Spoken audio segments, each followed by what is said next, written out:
Hi, this is Matthew Robert Payne. This is the parable of the landowner.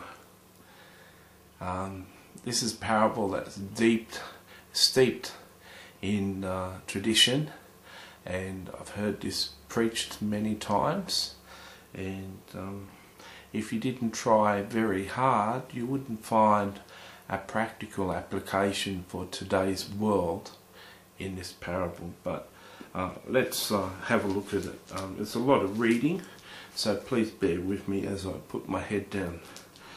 Here, another parable. There was a certain landowner who planted a vineyard and set a hedge around it, dug a winepress in it and built a tower, and he leased it to vine dressers and went into a far country. Now when the vintage time drew near, he sent his servants to the vine dressers that they might receive its fruit. And the vine dressers took his servants, beat one, killed one, and stoned another. Again he sent other servants, more than the first, and likewise they did to them. Then last of all he sent his son to them. They will respect my son. But when the vine dressers saw the son, they said among themselves, "This is the heir. Come, let us kill him and seize his inheritance." So they took him and cast him out of the vineyard and killed him. Therefore, when the owner of the vineyard comes, what will you do to the vine dressers? The people listening, they said to him, "He will destroy the wicked men miserably and lease his vineyard to other vine dressers who will render him the fruits of their seasons." Jesus said to them, "Have you never read the scriptures? The stone which the builders rejected has become the chief cornerstone. This was the Lord's doing, and it was marvelous in his eyes. Therefore I say to you, the kingdom of God will be taken from you and given to a nation bearing the fruits of it. And whoever falls on this stone will be broken, but on whomever it falls, it will grind him to powder." Now when the chief priests and Pharisees heard his parables, they perceived he was speaking of them. But when they sought to lay hands on him, they feared the multitudes, because they took him to be a prophet. Now I've heard this preached many times, and there's pretty well not much difference in what's being preached each time. This is a story, this is a prophecy of Jesus and the new covenant. Many times the prophets came into the nation of Israel and tried to correct the nation of Israel for their sins and the things they were doing wrong. They brought in a word from the Lord and correction from the Lord for the church to turn around, for not the church but the Jewish nation to turn around. They beat the prophets and they killed the prophets. Then finally Jesus said in this parable, the landowner, which is God, sent his son, and they killed the son so that they could take inheritance. Not only did the Pharisees realize that Jesus was talking about them, it says straight after that they tried to seize him, but it was only because there was a lot of people around that they thought the people would seize them and have a go at them if they tried to kill Jesus. So Jesus was talking about the fact, saying, "I know you want to kill me. I know that this prophecy in the Old Testament is talking about me, and you will reject me and you will try and kill me, but I'm going to win in the end." Now, essentially, I could take half an hour to unpack this, but I'm a person who likes scripture to apply to the modern day, apply to my life. So, what has this parable got to do with me? Now, I'm called to the office of prophet, but I prefer just to teach. I prefer evangelism and I prefer to teach.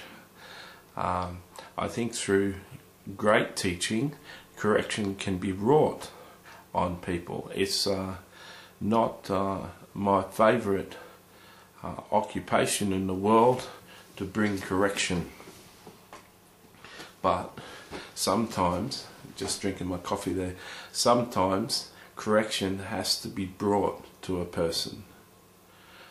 There's always got to be order, and there's always got to be correction, and if something's going off track, someone's got to come around with the truth. Someone's got to steer people back, and a prophet is called to be the mouthpiece of God and to bring correction.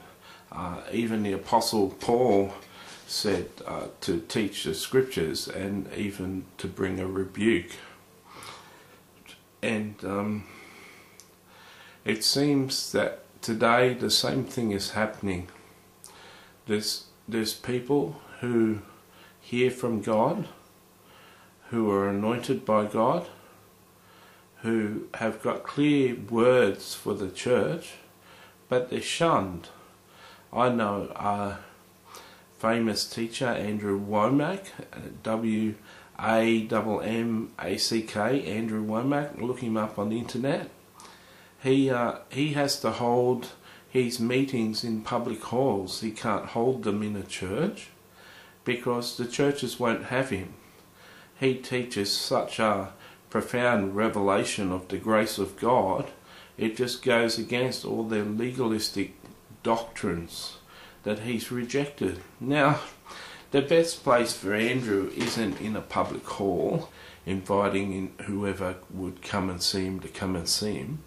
The best place for Andrew is to be in those individual churches, correcting those churches, but they won't have him. They won't have him in the church. They don't want to hear the truth. They've got their ears shut. They've got their ears shut to the truth. Now the truth will set you free, but hearing the truth sometimes isn't something that you want to hear. Hearing the truth sometimes can hurt. I'm overweight because I eat the wrong foods and I don't exercise enough. I'm lazy. If I disciplined myself, I could eat better foods and I could start to exercise. Sure, I've got a reason in my life why I'm overweight too, because I take a certain medication and that medication causes weight gain. But I could still lose weight by exercising and changing my diet. We can stay in our excuses, but if we apply the truth, we can make a positive change. So there's certain individuals who are in touch with God, who are hearing from God, and come alongside a pastor, come alongside a church, and suggest certain things or say certain things. Some of them are taken to be a prophet, some of them are taken to have wisdom, and the pastor will take the correction and change the direction of the church based on what this person does. Sometimes the person's just thought to be crazy because he's talking about something that's opposite to what they're doing. And that's what bringing correction is. It's turning people in an opposite direction. In Jeremiah, it talks about the calling of Jeremiah as a prophet, and I think I'll turn to it because it's a very apt, it's a very good explanation of what a prophet does. Behold, I have put my words in your mouth. See, I have this day set you over nations and over kingdoms, to root out, to pull down, to destroy and to throw down, to build and to plant. Basically, a prophet sometimes has to absolutely destroy something, pull all the foundations out from within it and rebuild something. That's the only way it can be fixed. And Andrew isn't welcome. Andrew Womack isn't welcome in their churches to do it. He's just got to build a TV ministry where people flick over on Christian TV and see him by coincidence, and hear him on the radio, find him on the internet, find articles and things on the internet about him. Somehow they've got to find him and hear him outside of their church, get attracted to the truth he's preaching, and then when he comes to a town near them, for them to travel to that town and hear the lifeblood teaching and the truth of the gospel, and their lives are transformed. Life would be a lot easier if Andrew was allowed to go into the churches, to get the whole council of churches, to get the whole denomination together and have a conference in a huge centre fitting 150,000 people or 60,000, 300,000 people in the meeting, and all the highest delegates of the denomination were taught for 5 days the truth and all the error in what they believe. Actually, for Andrew to preach all the error out of people, he'd need about 3 months to teach them what's wrong. I've listened to so much of Andrew, and it's just transforming. Now, up until 8 weeks ago, it's currently November 2010 as I make this video, that will be transcribed into a book. Up until 8 weeks ago, I believed God was a vengeful God, a God that caused disease, a God that caused judgment, a God that disciplines in harsh ways, a God that allowed you to be demonically possessed and wasn't fair, and if you step out of line will smash you, and if you're not totally righteous and holy you can go to hell even as a Christian. Up until 8 weeks ago I believed it. I wasn't sure if I was going to go to heaven. It was a terrible way to live. Andrew pulled me out of that, as well as a person called Joseph Prince, and it's been a total transformation of my life. If you watched all these videos that I'm doing in this series, or you're to read this book that they're going to be part of, Andrew will be mentioned a lot, because I haven't got much to say as much as he's got to say, and the truth truly liberates.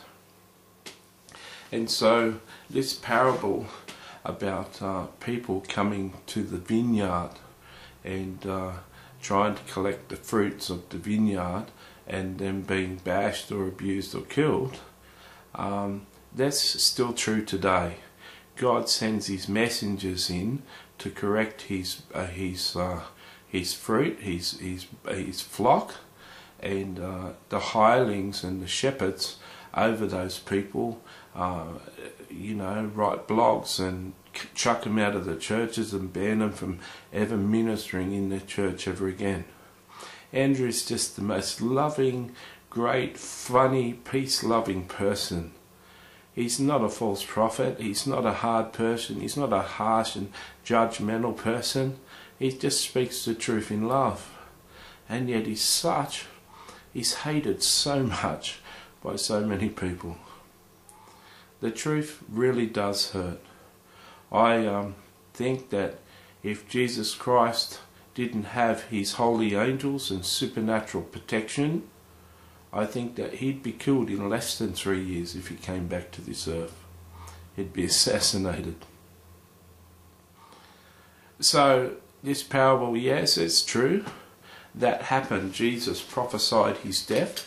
He talked about the Old Testament prophets continuing to come in and try and correct the people of the vineyard and correct the fruit of righteousness in the land and turn the people back to the fruit of righteousness. And the people refused to do that and beat the prophets and killed them, and then they eventually killed the son. That's true. 2,000 years ago that happened. But today the same thing is repeating itself. History is repeating itself. There's people with blogs and YouTube videos calling me a false prophet. And who am I? I'm someone who can admit I had a 20-year addiction to prostitutes and has been wrong up until 8 weeks ago, was totally wrong with everything I believed. How could you call me a